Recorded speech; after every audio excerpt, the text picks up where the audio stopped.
நான் இன்றைக்கி வந்துட்டு எங்கே வந்திருக்கேனாக்க பெங்களூர்லேருந்து கிளம்பி ஜோலார்பேட்டை வந்துட்டு ஜோலார்பேட்டிலேருந்து எங்கள் பாட்டி வீட்டுக்கு வந்திருக்கேன். பொன்னேரியில் வந்துட்டு எங்கள் ஆயாவோட தங்கச்சி வீடு, எங்கள் அப்பாவுக்கு சித்தி வீடு. எத்தனையோ வருஷம் ஆயிடுச்சு. நாங்கள் 15 வருஷத்துக்கு முன்னாடி சின்ன வயசில் அடிக்கடிக்கு நாங்கள் பெங்களூர்லேருந்து எங்கள் பாட்டி கூட்டின்னு வர்றாங்க.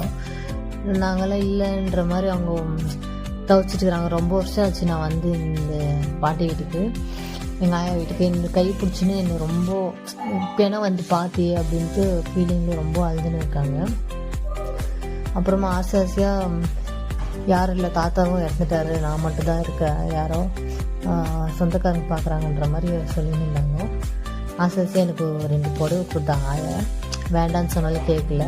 இது உனக்குன்னு இருந்திருக்கு, புது புடவை கேரளாலேருந்து வாங்கினாங்க, இந்தான்ட்டு எனக்கு ஆசையாக கொடுத்தாங்க.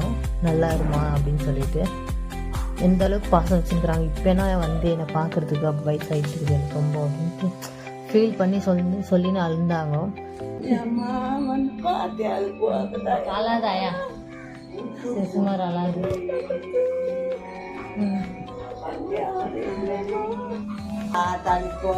பசங்கள்லாம்